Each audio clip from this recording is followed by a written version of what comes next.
अस्सलाम वालेकुम स्टूडेंट्स। आज हम 10th क्लास केमिस्ट्री का सेकंड लेक्चर शुरू करने वाले हैं और जो हमारा आज टॉपिक है वो है what is chemical equation. What is chemical equation. What is chemical equation. तो केमिकल इक्वेशन क्या होती है? ठीक, अगर हम केमिकल इक्वेशन की बात करेंगे, हमने पहले लेक्चर में पढ़ा था केमिकल रिएक्शन क्या होता है। ठीक, पहले तो हमने फिजिकल चेंज पढ़ा, उसके बाद केमिकल चेंज पढ़ा, उसके बाद हमने आपको इंट्रोड्यूस कराया किससे, केमिकल रिएक्शंस क्या होती है। तो जब हम केमिकल रिएक्शन लिखते हैं, फॉर एग्जांपल मैं यहां पे लिखूंगा hydrogen combines with chlorine to form hydrogen chloride. देखिए, ये मैंने एक केमिकल रिएक्शन लिखी कि हाइड्रोजन जब कंबाइन होता है क्लोरीन के साथ तो क्या बन जाता है, हाइड्रोजन क्लोराइड बन जाता है। तो that is the chemical reaction. ये केमिकल रिएक्शन है। तो ये एक लॉन्ग मेथड है, मतलब अगर हम ऐसे लिखेंगे तो हमें एक सेंटेंस लिखना है एक बड़ा सा। तो हमने सोचा कि इसका शॉर्टकट कर देंगे। तो साइंटिस्टों ने सोचा क्या करेंगे, इसको कोई शॉर्टकट मेथड लिखेंगे इसका। तो अगर मैं ऐसे लिखूंगा हाइड्रोजन कंबाइनर्स की जगह लिखूंगा प्लस क्लोरीन और टू फॉर्म की जगह दिखाऊंगा ऐसे, गिव्स क्या देता है, हाइड्रोजन क्लोराइड। Hydrogen chloride. देखिए, अब मैंने यही केमिकल रिएक्शन दिखाई in terms of words. In terms of words जब मैं केमिकल रिएक्शन को दिखाऊंगा, कैसे दिखाऊंगा, इन टर्म्स ऑफ वर्ड्स, ऐसे केमिकल रिएक्शन को हम बोलते हैं वर्ड इक्वेशन। क्या बोलते हैं इनको, इसको हम वर्ड इक्वेशन। तो वर्ड इक्वेशन क्या है, जब हम रिप्रेजेंट करेंगे chemical reaction in terms of words, that is known as word equation. आ गया समझ में? अभी भी ये लॉन्ग कट मेथड है। अगर मैं फिर से इसका शॉर्टकट कर दूंगा, मैं हाइड्रोजन के बजाय इसका सिंबल लिखूंगा H। ठीक, H2 प्लस क्लोरीन की जगह लिखेंगे Cl2 गिव्स 2HCl। तो अब मैंने यही केमिकल रिएक्शन पहले तो दिखाई इन टर्म्स ऑफ वर्ड्स, तो इसको बोला हमने वर्ड इक्वेशन। अब मैंने यही केमिकल रिएक्शन दिखाई in terms of symbols and formulas. In terms of symbols and formulas, जब भी केमिकल रिएक्शन को हम रिप्रेजेंट करेंगे in terms of symbols and formulas, that is known as chemical equation. समझ में आया बेटा केमिकल इक्वेशन क्या होता है? तो केमिकल इक्वेशन एक शॉर्ट हैंड मेथड है कि हम इसे दिखाते हैं, क्या दिखाते हैं, केमिकल रिएक्शन दिखाते हैं सिंबल्स और फॉर्मूलाज के जरिए। That is known as chemical equation. तो आया समझ में केमिकल इक्वेशन क्या होता है? तो अगर मैं लिखूंगा, हम लिखेंगे इसको, डिफाइन करेंगे केमिकल इक्वेशन क्या होती है। तो केमिकल इक्वेशन के लिए लिखेंगे asthmatic schematic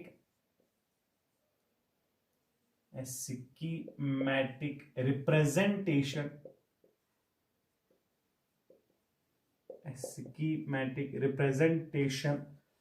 of any chemical reaction with the help of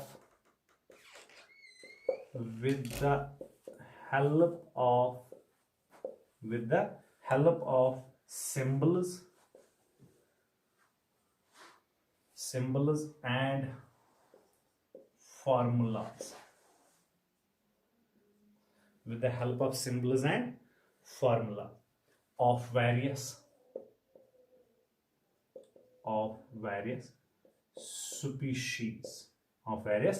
species is called chemical equation. Chemical equation, इसी को क्या कहते हैं हम, chemical equation, is called chemical equation. तो क्या है केमिकल इक्वेशन? जब हम एक केमिकल रिएक्शन को दिखाएंगे किससे, सिंबल्स एंड फॉर्मूला से, that is known as chemical equation. ठीक, अब इसके बाद केमिकल इक्वेशन के बाद हमारे पास types of chemical equation. Chemical equation के दो टाइप्स है। केमिकल इक्वेशन के कितने टाइप्स है?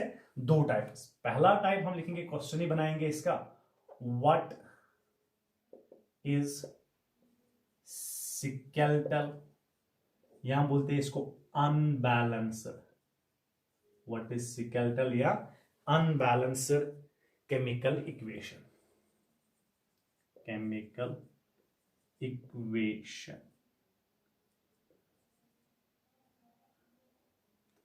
Chemical equation. ठीक, तो अनबैलेंस्ड केमिकल इक्वेशन क्या होती है? देखो बेटा, हम यहां पे एक केमिकल इक्वेशन लिखेंगे। मैं लिखूंगा H2 plus Cl2 gives HCl, H2 plus Cl2 gives HCl। ये देखो, हाइड्रोजन के कितने एटम्स हैं? दो। क्लोरीन के कितने एटम्स हैं? दो। हाइड्रोजन क्लोराइड के कितने मतलब के एटम्स है? यहां पे एक मॉलिक्यूल है ना।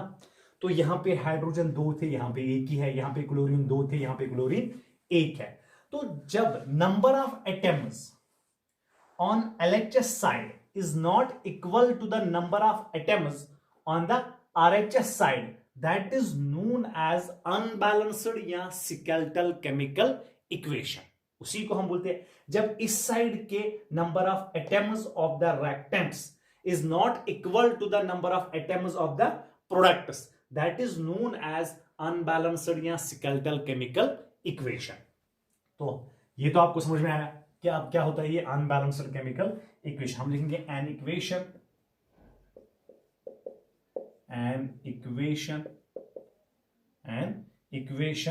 in which the number of atoms in which the number of atoms in which the number of atoms of different elements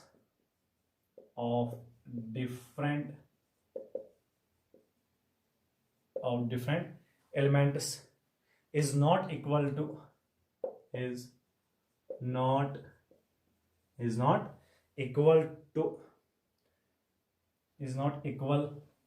on the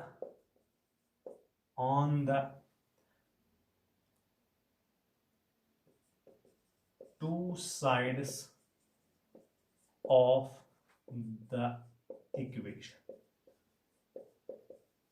two sides of the equation। इसी को क्या कहते हैं? is called unbalanced chemical equation। उसको बोलते हैं unbalanced chemical equation. जब number of atoms on the two sides of the chemical equation बराबर नहीं होंगे, that is known as unbalanced या स्केलेटल केमिकल इक्वेशन बोलते हैं हम उसको। जैसे हम लिखेंगे KClO3 gives KCl plus O2।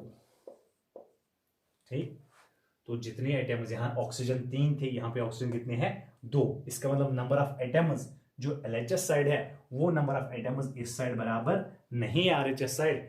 ऐसे केमिकल इक्वेशन को क्या बोलते हैं? Unbalanced chemical equation. अब नेक्स्ट, ये था पहला टाइप। दूसरा टाइप है what is balanced chemical equation. तो उसका भी क्वेश्चन बनाएंगे, what is balanced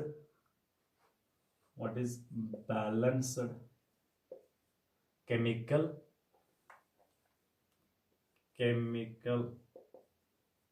equation. What is balanced chemical equation?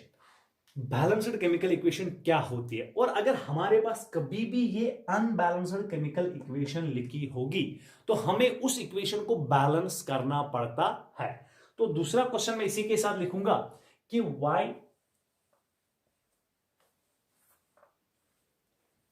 क्या लिखेंगे हम क्वेश्चन इसके बाद, वाई शुड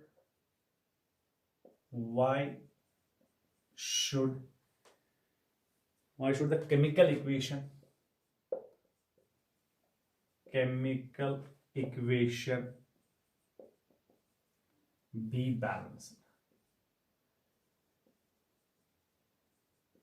केमिकल इक्वेशन को क्यों बैलेंस करना पड़ता है? तो ये हमारे पास सेकंड क्वेश्चन है। पहले बैलेंस्ड केमिकल इक्वेशन क्या होता है? जब नंबर ऑफ एटम्स LHS के साइड बराबर होंगे किसके? Number of atoms on the RHS side, उसको हम क्या बोलेंगे? Balanced chemical equation. देखो बेटा, मैं लिखूंगा ऐसे, H2 plus Cl2 gives twice HCl। ये देखो हाइड्रोजन 2, यहां पे भी 2 हाइड्रोजन, क्लोरीन 2, ये 2 मल्टीप्लाई इसको भी है, ये भी है क्लोरीन 2। तो इसका मतलब जितने एटम्स इस साइड है वही एटम्स बराबर है इस साइड को। ऐसे इक्वेशन को हम बोलते हैं क्या? Balanced chemical equation. आया समझ में ये बेटा? तो बैलेंस्ड केमिकल इक्वेशन क्या होती है? तो इसको भी हम शॉर्टकट तरीके से लिखेंगे, an equation in which number of atoms of different elements is equal on both sides of the equation is called balanced chemical equation। जब एटम्स इक्वल होंगे, जैसे हमने एग्जांपल क्या लिखी, for example H2 plus Cl2 gives 2HCl, तो ये बराबर है, जितने एटम्स इस साइड है इन एलिमेंट्स के उतने ही एटम्स इस साइड भी है एलिमेंट्स के। ऐसे इक्वेशन को हम क्या बोलते हैं? Balanced chemical equation. हमें केमिकल इक्वेशन को बैलेंस क्यों करना पड़ता है, यही रीजन बताएंगे। देखो, हमने 9th क्लास में आप लोगों ने पढ़ा होगा लॉ ऑफ कंजर्वेशन ऑफ मास, पढ़ा है ना? लॉ ऑफ कंजर्वेशन ऑफ मास क्या बोल रहा है हम? देखो, हम लिखेंगे अकॉर्डिंग टू आंसर में, ये इस पार्ट का आंसर है, ठीक। Why should the chemical equation be balanced? Chemical equation को बैलेंस क्यों करना पड़ेगा? According to the law of conservation of mass या मैटर बोलो, conservation of mass can neither be created nor destroyed।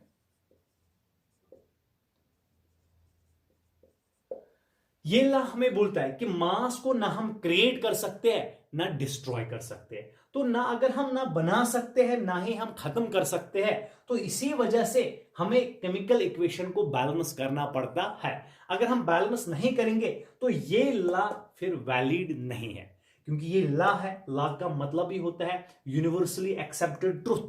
Science में लॉ किसको बोलते हैं? ये तो कानून नहीं है। इस लॉ का मतलब होता है ये है यूनिवर्सली एक्सेप्टेड ट्रूथ। ये वो सच है जो यूनिवर्स में सच है, जो इस यूनिवर्स में माना जाता है, उस ट्रूथ को हम क्या बोलते हैं? लॉ। तो अगर हम इस लॉ को मानते हैं तो इस लॉ को मानने के हमें इस केमिकल इक्वेशन को क्या करना पड़ेगा? बैलेंस करना पड़ेगा। कोई भी केमिकल इक्वेशन जो होगी हमें उसको बैलेंस करना है, बिकॉज हम क्या बोलते हैं? क्योंकि according to law of conservation of mass can neither be created nor destroyed. ना हम मास को बना सकते हैं ना ही हम इसको डिस्ट्रॉय कर सकते हैं। To satisfy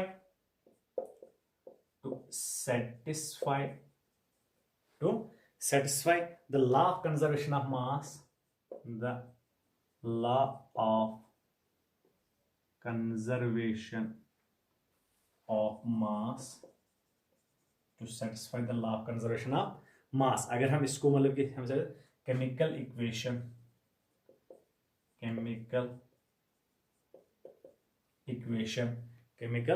equation must be balanced। Must be balance. तो हमें केमिकल इक्वेशन को जरूरी क्या करना पड़ेगा, बैलेंस करना पड़ेगा। ठीक, ये पॉसिबल तब है जब हम इक्वेशन को दोनों साइड से नंबर ऑफ एटम्स क्या होंगे, बराबर, तो तब केमिकल इक्वेशन क्या होगी, बैलेंस्ड। आया ये समझ में? ठीक, तो ये थे हमारे पास केमिकल इक्वेशन क्या होता है, हमने पहले पढ़ा। पहले क्या पढ़ा हमने, व्हाट इज केमिकल इक्वेशन। हमने बोला केमिकल इक्वेशन क्या है, ये शॉर्ट हैंड मेथड है कि हम केमिकल रिएक्शन को दिखाते हैं इन terms of symbols and formulas. जब हम सिंबल्स एंड फार्मूला से दिखाएंगे एक केमिकल रिएक्शन को, ऐसे केमिकल रिएक्शन को क्या बोलते हैं हम, केमिकल इक्वेशन। ठीक, उसके बाद हमने पढ़ा कि केमिकल इक्वेशन के दो टाइप्स है, एक है अनबैलेंस्ड जिसका दूसरा नाम है सिकल्टल इक्वेशन। तो अनबैलेंस्ड क्या होता है, जब अगर फॉर एग्जांपल ये है C+O2 गिव्स CO2। ठीक, तो ये जो है ये बैलेंस्ड है, कार्बन एक ऑक्सीजन दो, तो ये बैलेंस्ड है। जब number of atoms of different elements दोनों साइड एक इक्वेशन में बराबर होंगे, ऐसे केमिकल इक्वेशन को क्या बोलते हैं, बैलेंस्ड। लेकिन अगर नंबर ऑफ एटम्स बराबर नहीं होंगे, जैसे मैं लिखूंगा Mg+O2 gives MgO, magnesium oxide, तो ये बैलेंस्ड नहीं है, क्योंकि यहां पे ऑक्सीजन 2 है, यहां पे कितना है, एक ऑक्सीजन है यहां पे। इसका मतलब नंबर ऑफ एटम्स इस साइड अलग है, नंबर ऑफ एटम्स इस साइड अलग है। ऐसी केमिकल इक्वेशन को क्या बोलते हैं हम, अनबैलेंस्ड केमिकल इक्वेशन।